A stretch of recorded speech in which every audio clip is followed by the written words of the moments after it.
지난주 예배가 2022년 첫 번째 예배였는데 지난주 설교 내용이 너무 딱딱하고 너무 어려웠다라는 얘기를 많이 들었습니다. 무슨 학원이냐, 이게 무슨 뭐 예배냐, 설교냐 이런 말씀도 많이 들었는데 그냥 간단히 요약을 하자면 우리가 구원받을 수 있게 된 이유는 완전하신 하나님과 완전하신 예수님과 완전하신 성령님 사이에 서로 약속하신 것에 우리가 올라탔기 때문이라는 겁니다. 우리가 어떤 조건이 되고 우리가 어떤 무엇을 해서 구원을 받은 것이 아니라 오직 그분들의 사랑에 또 그분들의 은혜의 언약 사이에, 구속 언약이라 그랬죠. 거기에 우리가 올라탔기 때문이라는 건데, 언약 시리즈를 계속 하시면서 여러분들이 구속 언약이 이런 뜻이었구나 하면서 정리가 되는 날이 분명히 올 겁니다. 제가 잘 쉽게 한번 설명을 잘 드려볼 테니까 잘 언약 시리즈 계속 따라오시면 될 것 같아요.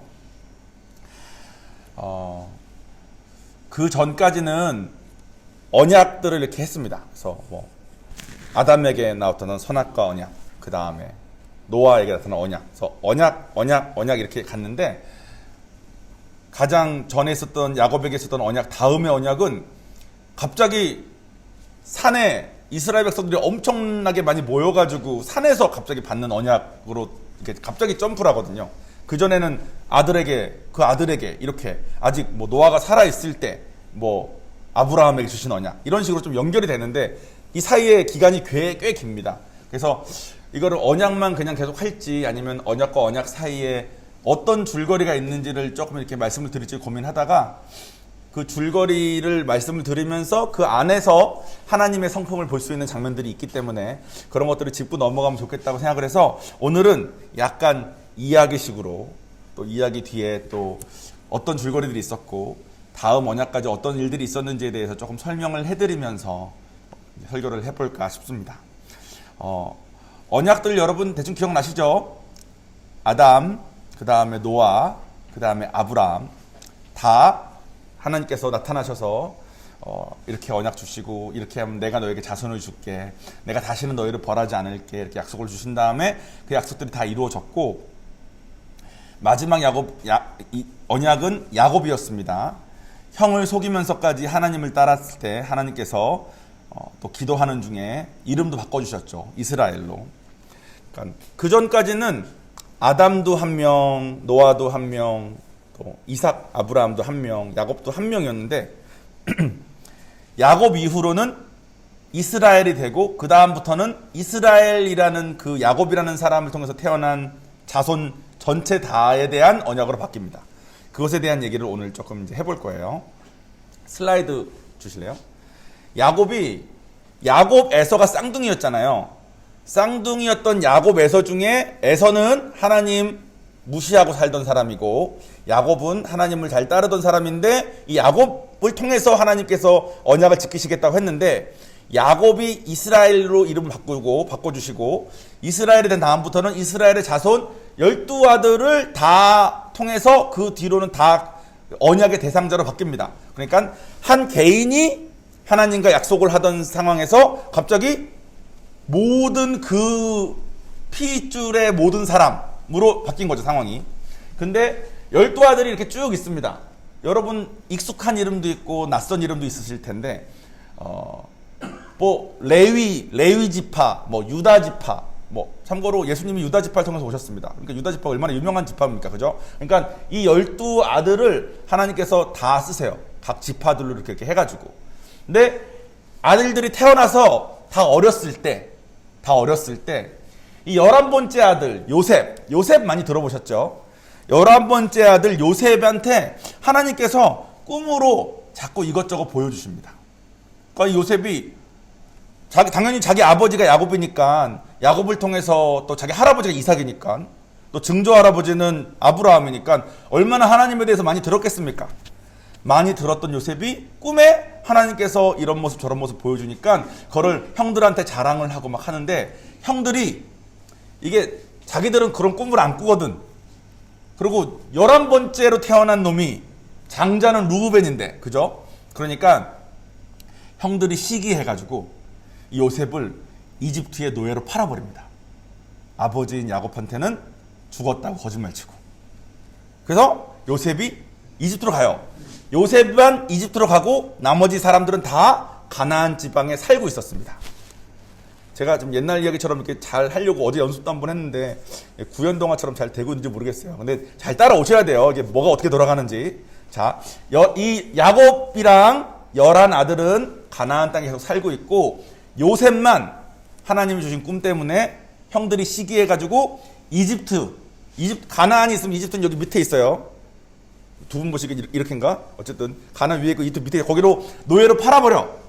팔린 다음에 요셉이 노예 생활을 하는데 요셉이 노예 생활을 하는 동안에도 되게 하나님을 잘 경배하고 성실히 살면서 또 꿈에 대해서 해몽도 하고 이런 것들 막 하면서 이집트에서 얘가 얘는 좀 다르다, 얘는 좀 다르다 이렇게 좀 눈에 띄게 됩니다. 그러다가 결정적으로 뭘 했냐면 이집트의 왕이 꿈을 꿨는데 이 꿈이 무슨 내용인지 아무도 모를 때 이 노예였던 이 요셉을 통해서 이 꿈을 해몽을 해. 근데 꿈의 내용이 뭐였냐면 7년 동안은 이집트가 풍년이 있을 것이다. 그리고 7년 풍년이 끝난 다음에 7년 동안은 흉년이 있을 것이다 라는 게 꿈의 내용이었어요. 그래서 요셉한테 이집트 왕이 그러면 어떻게 하면 좋겠냐 했을 때 요셉이 아이디어를 냈는데 그 아이디어를 딱 듣고 너 정말 잘한다. 너를 내가 아예 총리로 삼을게. 네가 이거 한번 잘 해봐봐. 그래가지고 졸지에 야곱의 12아들 중에 이집트로 노예로 팔려간 요셉이 당시에 진짜 제일 강한 나라였던 이집트의 2인자가 돼요. 2인자가 돼가지고 7년 동안 풍년이었지 않습니까? 풍년일 동안 요셉이 어떤 생각을 했느냐면 다들 풍년이니까 막 곡식을 넘쳐나게 막 거뒀을 거 아니에요. 그러니까 거둔 것을 이거 다 왕이랑 이 나라가 잘 도와줘서 그런 거 아니냐 하면서 5분의 1씩 나라에 바치게 해. 근데 그때 당시에는 백성들은 풍년이 생기니까 5분의 1을 바쳐도 아무 문제가 없었어요. 그래가지고 워낙 넘쳐나게 곡식을 낳았으니까. 그래서 5분의 1씩을 나라에 바칩니다. 그래서 요셉이 자기 지혜로 전 국민의 곡식의 5분의 1을 7년 동안 받아서 잘 쌓아놔요. 그 다음에 7년 동안 흉년이 왔을 때 백성들이 경작을 해도 잘 안 되니까 어떡하죠? 우리 먹을 게 없는데요 했을 때 나라 입장에서 돈을 가져오면 우리가 가지고 있는 곡식을 팔게 합니다. 그래서 7년 동안 모았던 전 국민의 5분의 1어치의 곡식을 팔기 시작해. 근데 그때 이집트뿐만 아니라 주변에 있는 나라들이 다 같이 흉년이었어. 그리고 11번째 아들이었던 요셉을 제외하고 야곱이랑 이 11명의 그 형들이나 동생은 가나안 땅에 있다 그랬죠. 가나안도 엄청나게 흉년이었습니다. 그래서 흉년이었을 때 이 야곱이 이 형들을 너네가 이집트에 돈 들고 가가지고 곡식을 좀 사와라. 이집트에는 곡식이 많대더라 하면서 형들을 보내요. 그랬다가 이집트에서 요셉이랑 형들이랑 만납니다. 그래가지고 요셉이 형들을 용서해주고 다 이집트로 불러요. 그래서 가나안 땅에 살고 있던 이스라엘이라고 불렸던 이스라엘 백성은 야곱이 이스라엘이니까 야곱이랑 그 아들들이 이집트로 다 옮겨지게 됩니다. 여기까지만 들으면 되게 좋은 것 같아요. 그죠? 비록 요셉이 그죠? 이렇게 형들이 시기해가지고 이집트의 노예로 팔리고 했지만 결국은 하나님이 도우셔서 총리가 돼가지고 이렇게 된 것 같아. 그런데 요셉이 죽고 이 이스라엘 백성들이 다 와서 이 뭐 루벤, 시몬, 레위 다 자식들을 엄청 낳았을 거 아닙니까? 그 자식을 엄청 많이 낳은 그 이스라엘 백성들이 다 같이 이집트에 와가지고 살고 있는데 요셉이 죽었어. 그리고 다음 이집트 왕이 된 사람이 요셉을 잘 모르는 사람이 왕이 된 적이 있었어요.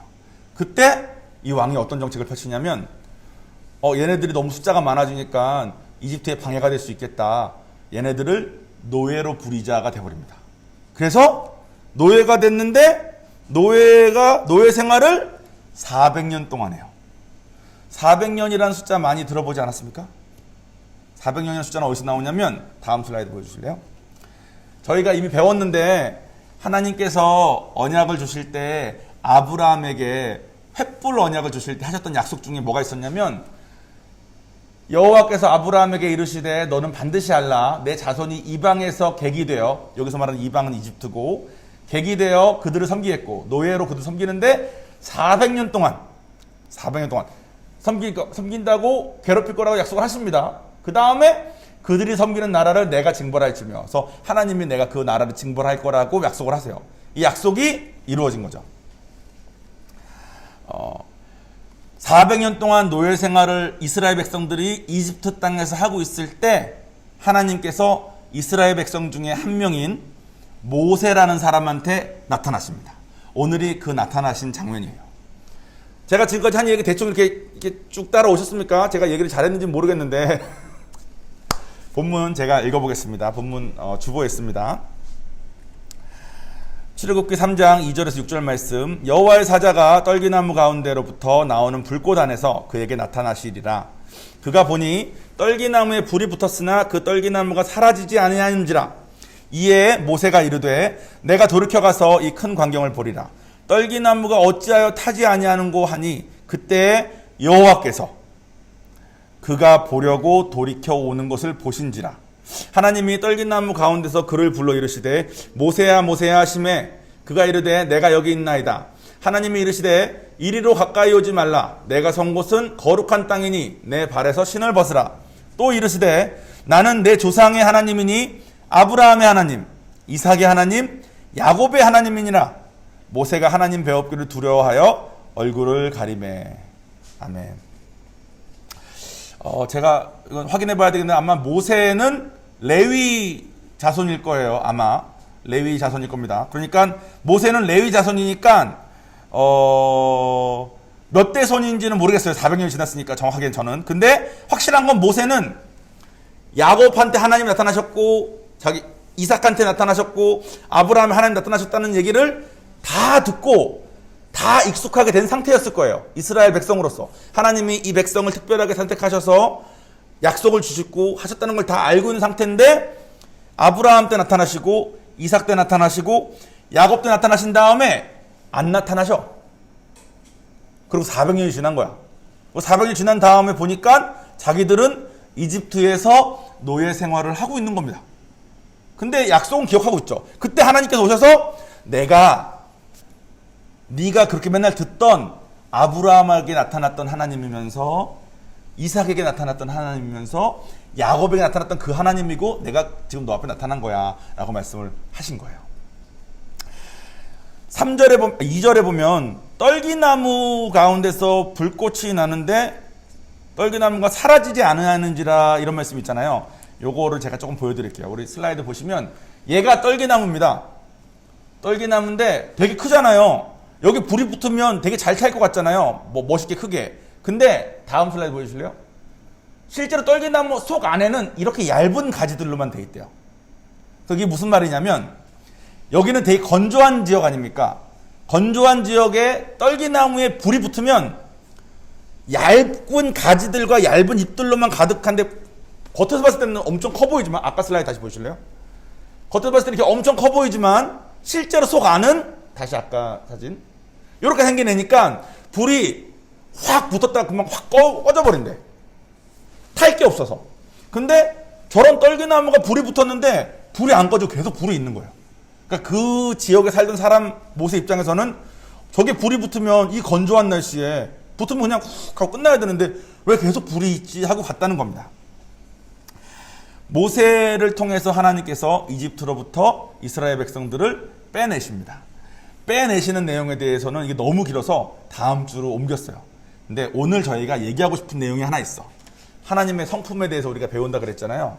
오늘 얘기하고 싶은 내용은 뭐냐면 아까 제가 말씀하신 것처럼 아브라함의 하나님, 이삭의 하나님, 야곱의 하나님인데 아브라함 때 하나님께서 약속하신 내용이 니네가 400년 동안 종살이를 할 거야 였어요. 이런 말 굳이 왜 할까 해서 우리 횃불 언약 때 이런 얘기를 좀 했습니다.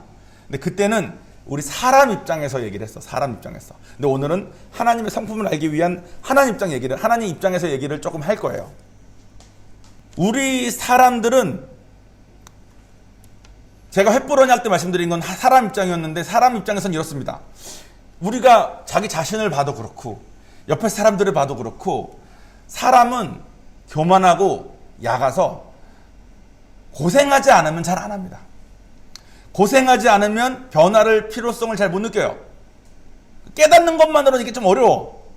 왜냐면 사람은 본질적으로 편안하게 사는 것을 추구하기 때문에.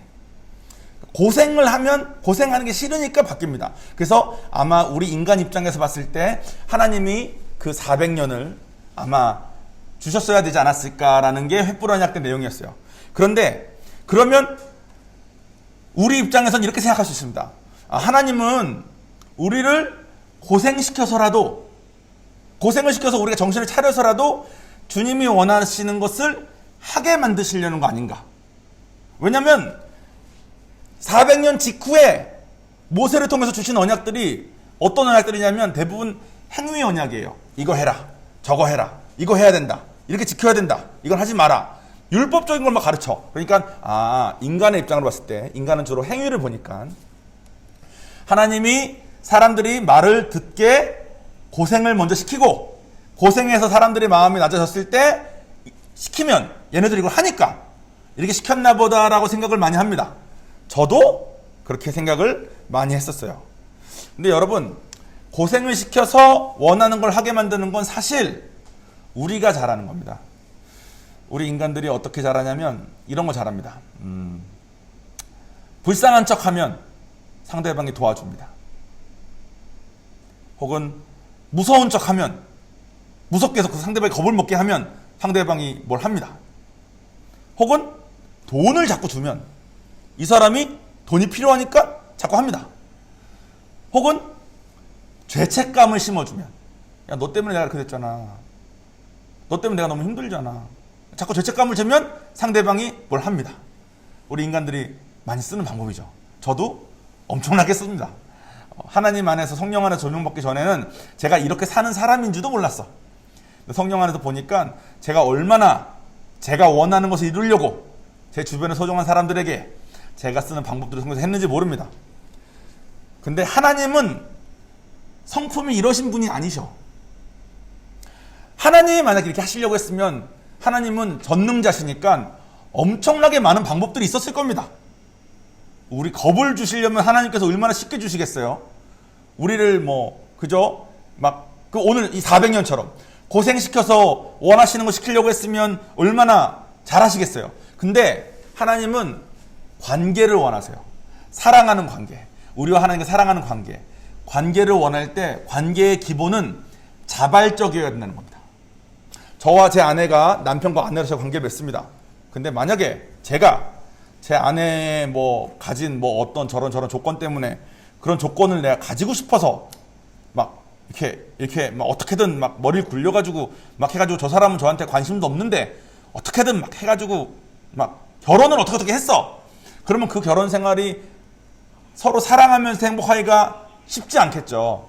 그죠? 그것처럼 하나님은 그렇게 로봇 같은 관계를 원하지 않으시고 서로가 자발적으로 원하시기 때문에 결코 이런 방법 쓰지 않습니다. 하나님이 원하시는 거는 우리의 됨됨이에요. 이건 따라해 볼게요. 하나님이 원하시는 건 우리의 됨됨이다. 해볼까요? 시작. 하나님이 원하시는 것은 우리의 됨됨이다. 됨됨이다. 됨됨이가 뭐냐면 이겁니다. 그런 거를 하는 사람이 되는 것이 아니라 그런 사람이 되는 겁니다. 예를 들면 이런 거예요. 우리 사람들 사이에서 가장 쉬운 예는, 야, 내가 미안하다고 했잖아, 그만해. 내가 미안하다고 했잖아. 이거가 대표적인 예일 겁니다. 내가 미안하다고 했잖아는 뭐냐면 미안하다는 말은 합니다. 근데 진심이 아닌 거죠. 정말 미안해하는 사람은 아닌 거예요.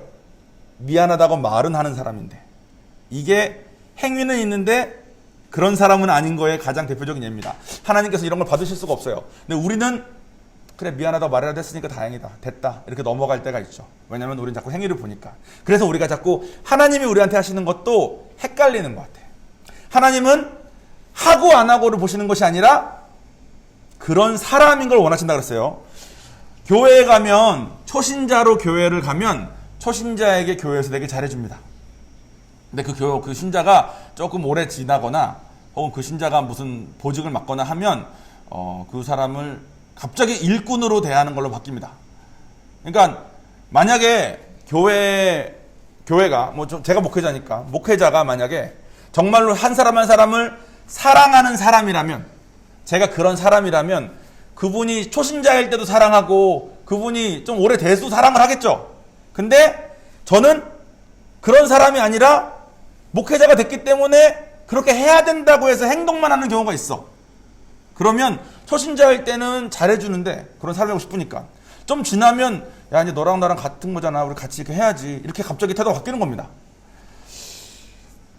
그래서 이렇게 행위만 있는 사람들의 특징이 뭐가 있냐면, 하나님께서 제일 중요한 거는 사랑이라고 말하는데 아내와 남편이 혹은 자식과 부모가 서로 사랑하는 것은 잘 못하겠으니까 안 하고 대신 교회에서 봉사는 많이 합니다. 왜냐하면 행위는 자꾸 하면 마음이 좀 편해지니까. 그러니까 하나님이 원하시는 것은 교회에서 하는 그런 봉사를 하는 그런 사람이 되길 원하는데, 우리는 그런 봉사를 하기를 원합니다. 차이가 뭔지 조금 이해가 되십니까? 미안하다라고 말을 하는 사람이고 싶어서 노력해서 미안하다 말은 하지만 정말 미안한 사람은 아닌 거예요. 하나님은 우리가 뭘 하고 안 하고를 원하시는 분이 아니라 우리의 됨됨이를 원하십니다. 그래서 우리가 하나님의 일을 할 때는 본질적으로 그런 됨됨이가 된 사람에게서 그런 하나님의 일들이 흘러나와야 돼요. 왜냐하면 하나님은 우리가 인간으로서 어떤 사람인지에 관심이 있으시니까. 근데 우리는 됨됨이를 갖추기보다는 하나님의 일을 열심히 합니다. 그러면 어떤 마음이 생기냐면, 하나님 내가 이렇게 일을 열심히 했는데 하나님 나를 돌보셔야죠. 하나님 나의 이런 어려움들 도와주셔야죠. 이렇게 됩니다. 그래서 신앙생활을 오래 하신 다음에도 열매 맺기가 참 어려운 방향으로 가는 것 같아요. 하나님이 원하시는 열매는 이 사람에게 어려움이 있어도, 가족 간의 문제라든가 경제적 어려움이 있어도 하나님 때문에 괜찮은 사람이 되는 걸 텐데, 우리는 내가 하나님이 원하시는 이런 일들, 저런 일들, 이런 율법, 저런 율법 내가 잘 지키니까, 내가 이것도 하고 저것도 하고 이런 건 안 하려고 다 끊었지 않습니까? 자꾸 이런 말들이 하나님한테 나가게 되는 것 같아요. 하나님은 그런 사람이 됨됨이 원하는데, 그래서 이런 걸 원하시는 줄 알았는데, 그래서 열심히 했는데 나중에 보니까 저런 걸 원하셨는 거였네. 그럼 열매가 없는 경우가 되게 많이 있습니다. 여러분, 우리가 하나님께서 원하시는 것은 됨됨이라는 것을 잘 붙잡으셔야지 하나님과 뜻이 같아져서 동행할 수 있을 것 같아요. 여기 지금 오늘 모이신 분들은 다들 교회 봉사도 많이 하시고 열심히 하시는 분들입니다. 물론 됨됨이가 되셔서 그렇게 되시는 분들도 많이 계신 것 같아요. 근데 우리가 됨됨이가 목적이 되면 내가 이거를 했네 안 했네는 별로 안 중요해지는 것 같아. 근데 됨됨이가 목적이 안 되면 내가 이것도 하고 있는데 저것도 하고 있는데, 혹은 이런 거는 내가 해주고 있는 건데 교회를 위해서, 자꾸 이런 식으로 생각이 변질돼서 하나님과 동행하기가 참 어려운 것 같습니다. 저희 얼바인에 계신 신목사님께서는 이것에 대해서 저한테 설명해 주실 때 이렇게 표현하셨어요. 관계없이, 사랑하는 마음 없이 전도하는 거. 내가 이 사람을 정말 사랑해서 이 사람을 위해서 희생하고 끝까지 도와주면서, 있는 그대로 도와주면서 변하지 않더라도 도와주는 거, 그런 거가 아니라 전도해야 되니까 전도하는 거. 그죠?